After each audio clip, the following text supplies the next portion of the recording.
Kronborg sits where geography forces the world to slow down. At the narrowest point of the Strait, only about 4 kilometers across, Denmark could watch the sea lane that connects the North Sea to the Baltic, the maritime corridor that once carried timber, iron, grain, salt, and war fleets in both directions. From these ramparts, Europe's gate isn't a metaphor, it is a choke point you can measure with your eyes.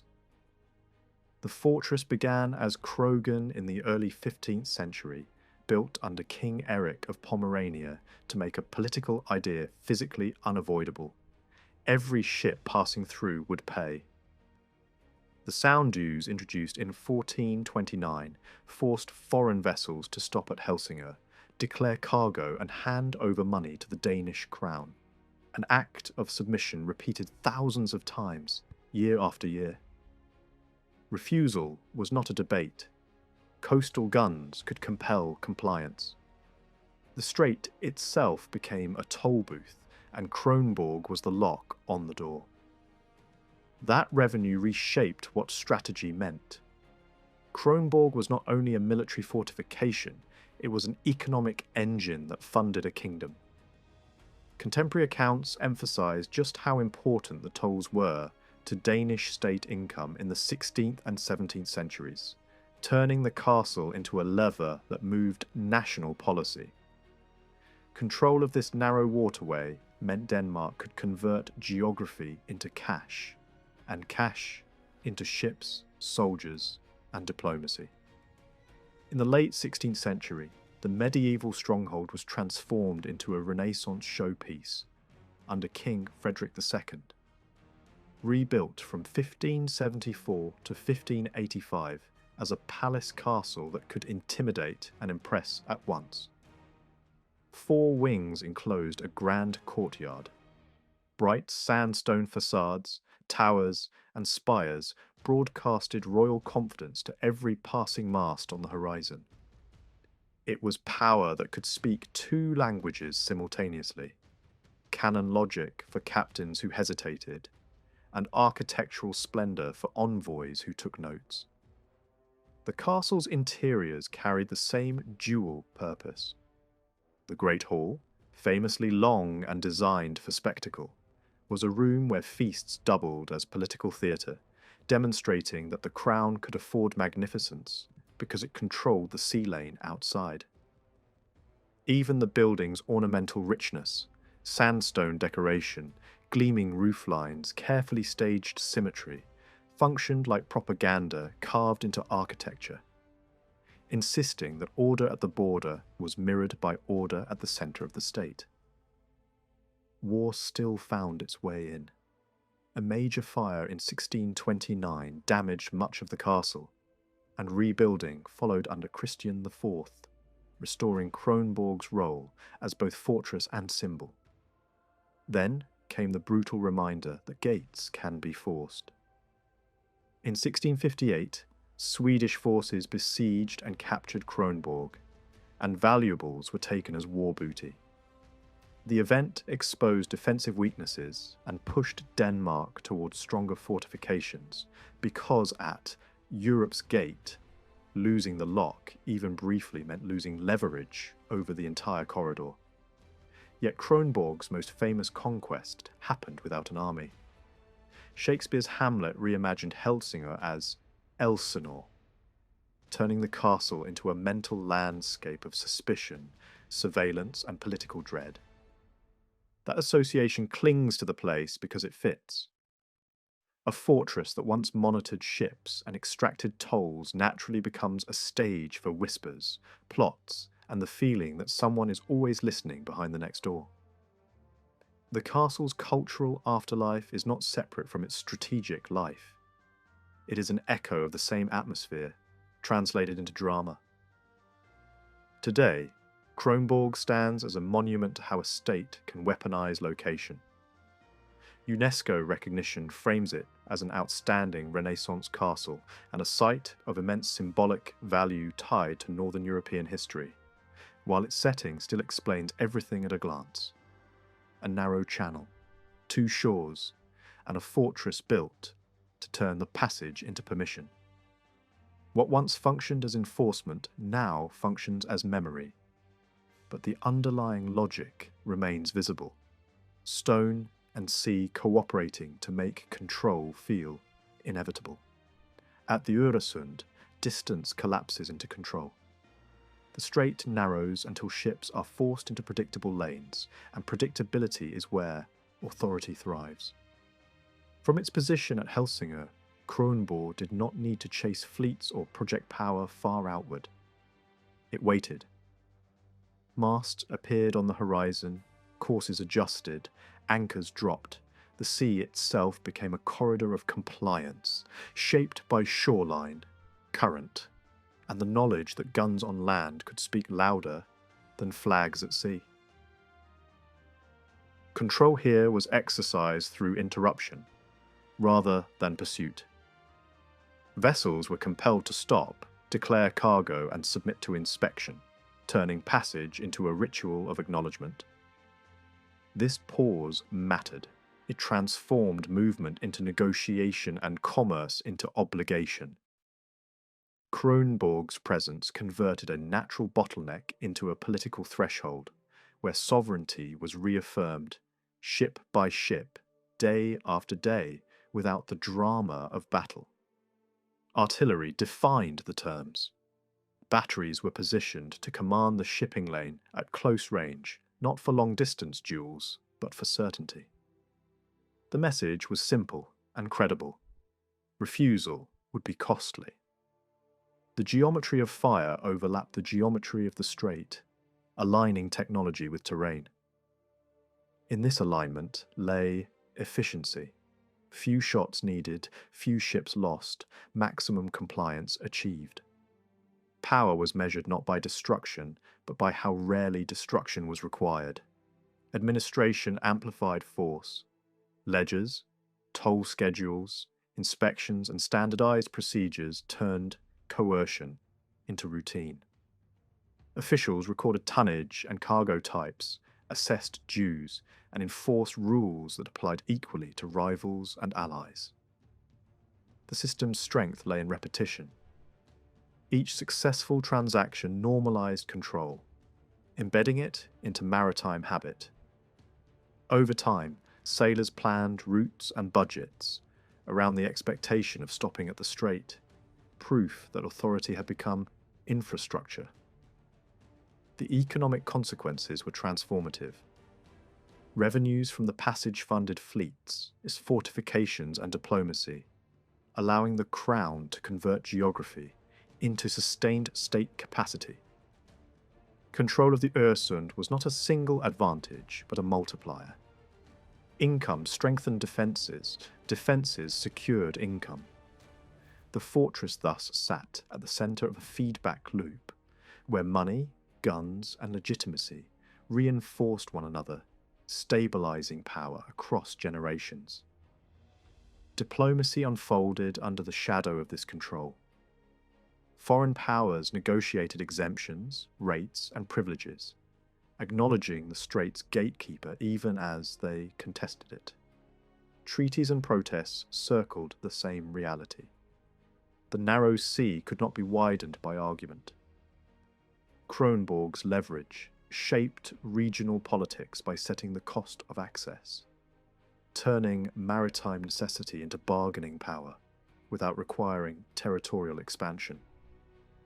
Conflict exposed the limits without erasing the logic. When war temporarily broke control, the disruption was immediate and instructive. Trade faltered, revenues fell, and the balance shifted.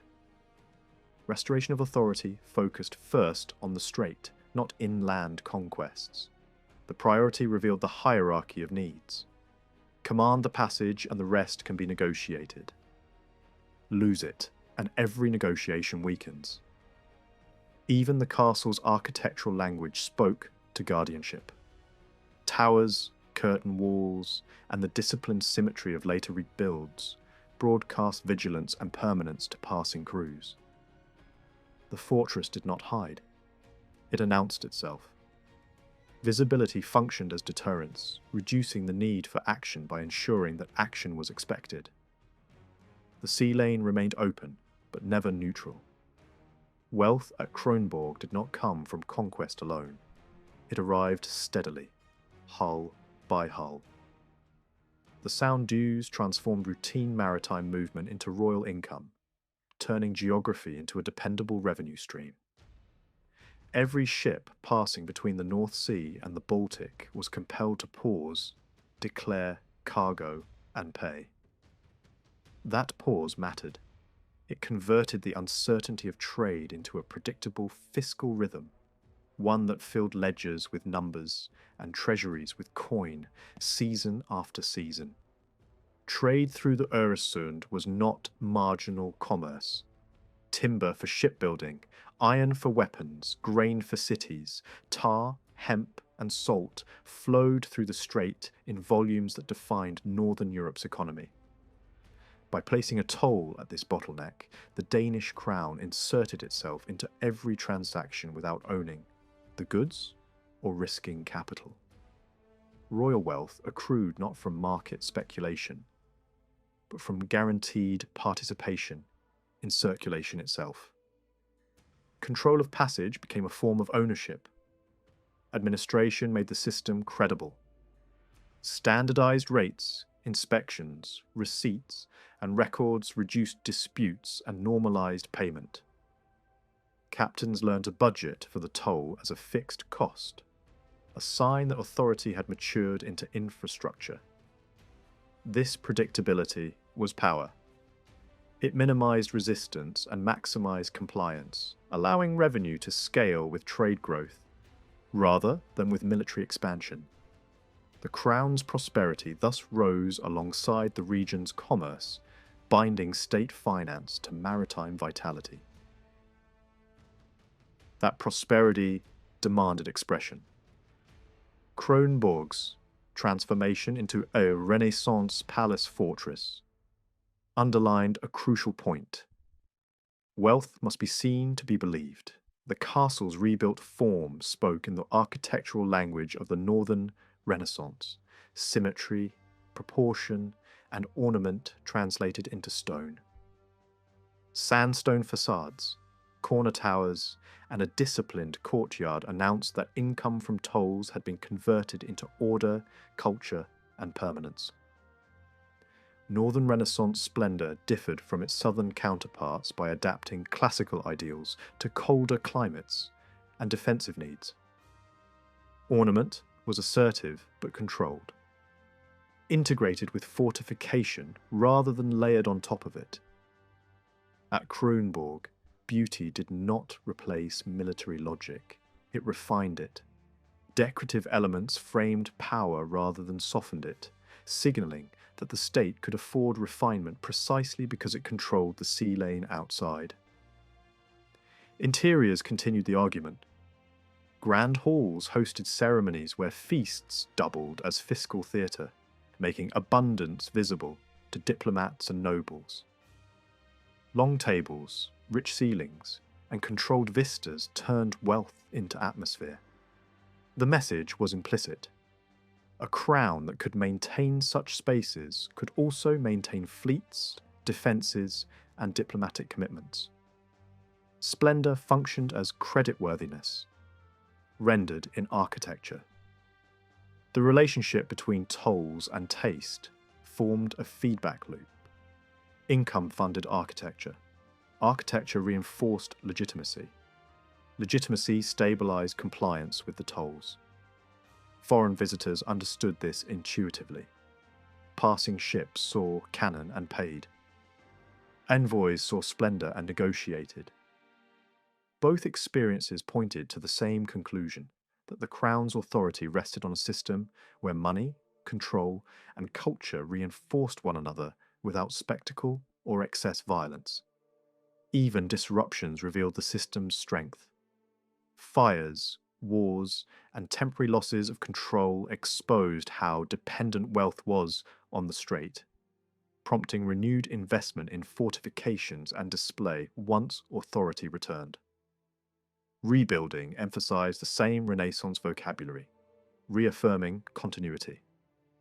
The castle's appearance became a ledger, written in stone, recording cycles of loss and recovery through consistent style and scale.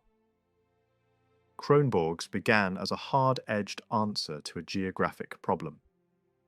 The Øresund Strait narrows so tightly that ships cannot avoid being seen. The early stronghold of Krogen, established in the 1420s, was built to command that bottleneck and make control practical, rather than theoretical. Its purpose was blunt: hold the shoreline, watch the lane, and force passing traffic to acknowledge Danish authority in the most concrete way possible. That military logic quickly grew into an economic one. Once toll-taking became routine, the fortress stopped being merely a defensive post and started acting like a valve on Northern Europe's trade. The stronger the control, the steadier the income. The steadier the income, the more the crown could invest back into fortifications and prestige. In this loop, a utilitarian stronghold begins to drift towards something more ambitious, a place where power is not only enforced, but displayed. The decisive architectural leap came under Frederick II, who rebuilt the medieval fortress into the Renaissance castle we recognise today, largely during 1574 to 1585. This was the moment Kronborg starts speaking two languages at once: bastions and guns for captains at sea, symmetry and ornament for ambassadors on land. A royal residence emerges inside a military shell, not as a retreat from strategy, but a strategy made elegant. The state turning control into culture and culture into legitimacy. Living quarters, administrative rooms, and ceremonial halls changed what defence meant on a daily basis. The castle had to host court life, audiences, banquets, performances, while remaining ready for war. That dual function shaped everything: circulation routes that could separate privacy from ceremony, spaces that could project splendour without losing the discipline of a fortress, and a staff ecosystem that made the machinery of rule feel effortless. Kronborg's residence identity was never soft. It was controlled, watchful, and designed to impress precisely because it could also punish. Then, fire rewrote the castle's story from the inside. On 24 September 1629, a major blaze swept through Kronborg and destroyed much of the interior. An event remembered as catastrophic, with the chapel famously surviving, while the rest was devastated. The shock wasn't only material loss, it was reputational. A fortress can be battered by cannon and still look powerful, but a palace gutted by fire exposes vulnerability in a different, more intimate way, as if the enemy came from within the walls themselves.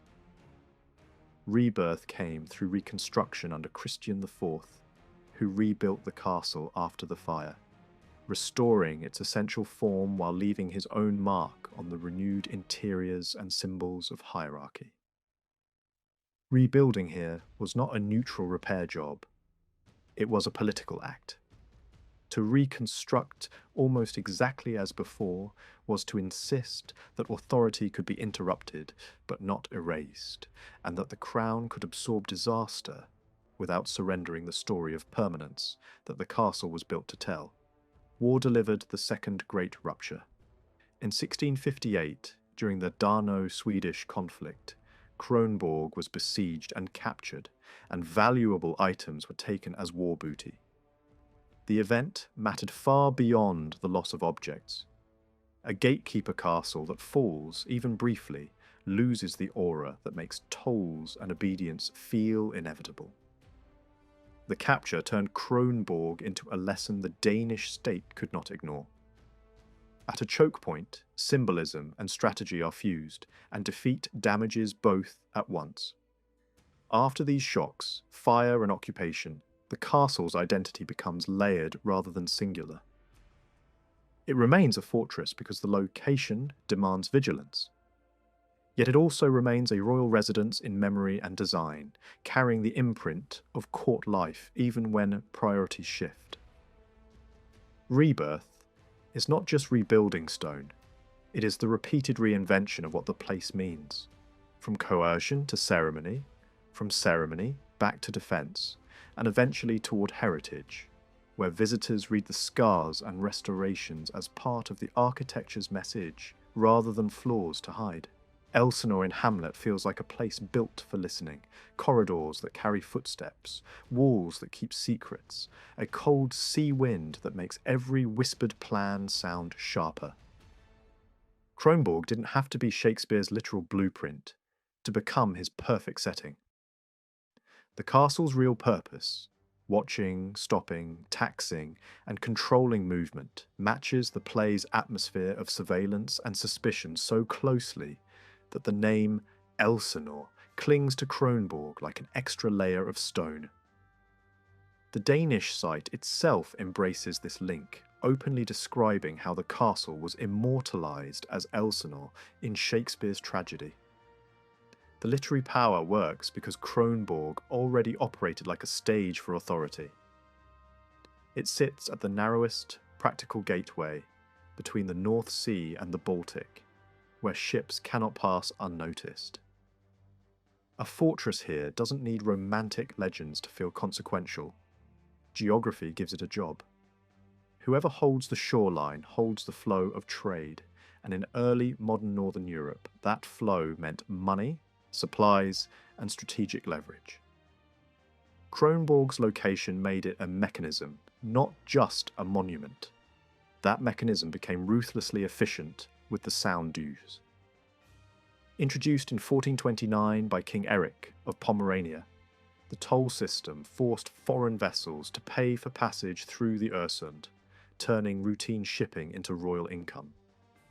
Captains declared cargo, officials assessed dues, and the crown transformed a watery corridor into a fiscal pipeline that lasted for centuries. Even basic summaries stress how enormous the revenues could be for Denmark's state finances in the 16th, 17th centuries, so large that control of the strait was effectively control of a treasury. Maritime dominance here didn't require constant naval battle. It required the credible threat of force. The toll worked because refusal had consequences, and sources describing the sound dues emphasise that cannons at Kronborg could be used to compel payment. That detail matters because it shows how Danish sea power operated in practice. Not always by sinking ships, but by making resistance irrational.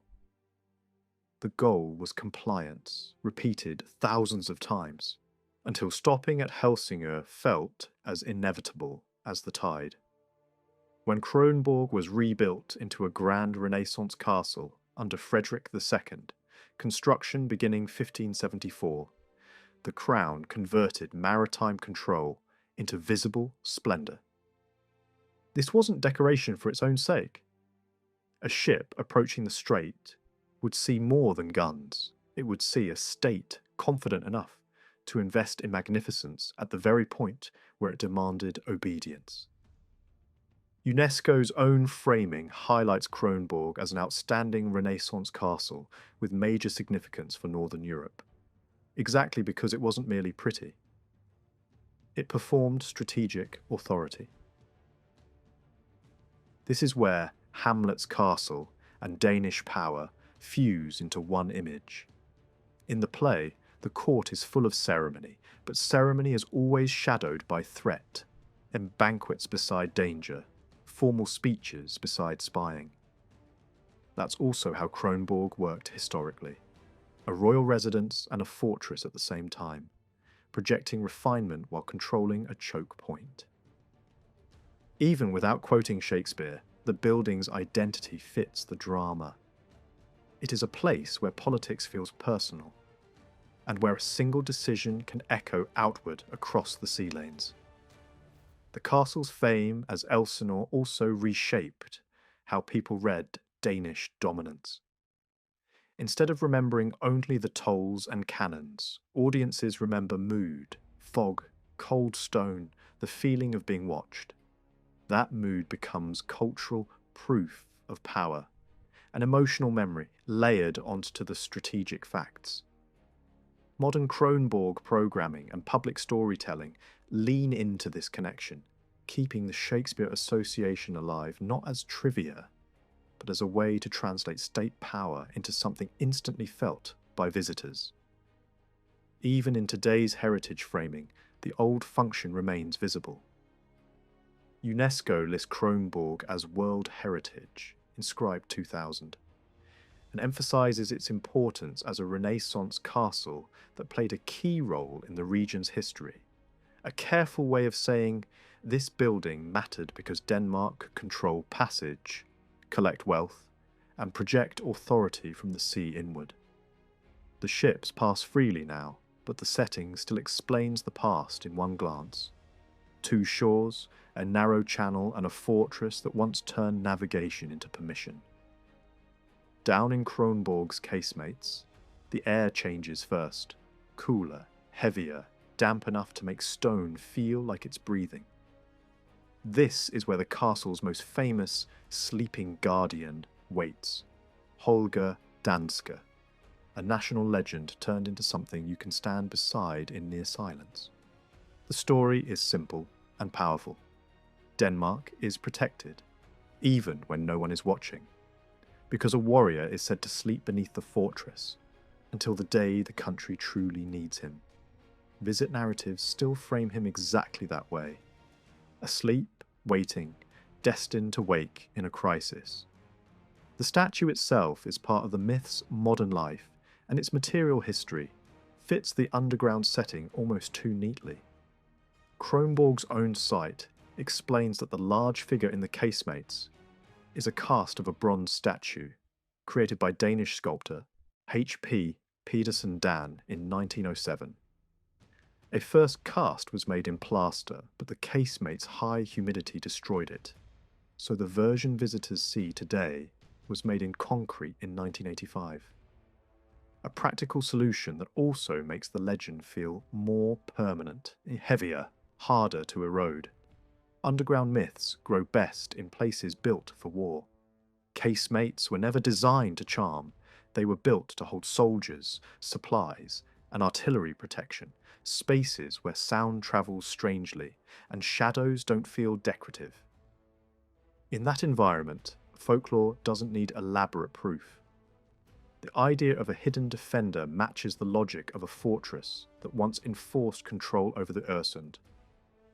Power concealed below, power revealed only when required. Holger Danske becomes a symbolic extension of the castle's original job: guard the threshold, wait, and act at the decisive moment. The beneath the castle theme also works because Kronborg is already a place where reality and story overlap. Shakespeare's Elsinore doesn't require a literal underground myth to feel haunted. It thrives on corridors, listening, delayed violence, and the sense that authority is always under pressure. Kronborg's modern storytelling leans into this atmosphere with guided experiences tied directly to Hamlet, turning the castle into a living stage where visitors move through spaces that naturally support suspicion, secrecy, and spectacle. UNESCO status adds another layer, less romantic but just as powerful. UNESCO describes Kronborg as occupying a strategically crucial site that commands the sound, Øresund, and emphasises its key role in Northern Europe from the 16th to the 18th centuries. That framing matters because it explains why legends stick here. A castle that controlled passage and collected wealth doesn't feel like an ordinary monument. It feels like a machine that once shaped entire regions, making the boundary between history and myth unusually thin.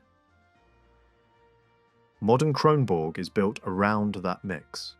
Fortress reality upstairs, legend atmosphere below, and curated interpretation in between. The official castle program highlights daily introductions and hosted tours that look into life behind the walls, treating the place as a narrative environment rather than a silent building. Other visitor descriptions emphasize changing exhibitions and family-focused historical experiences, where meeting Holger Danske is part of the route. Myth placed beside artifacts, so the underground story becomes one chapter in a larger, guided memory. What makes the castle feel alive is that UNESCO heritage doesn't freeze it, it organises it.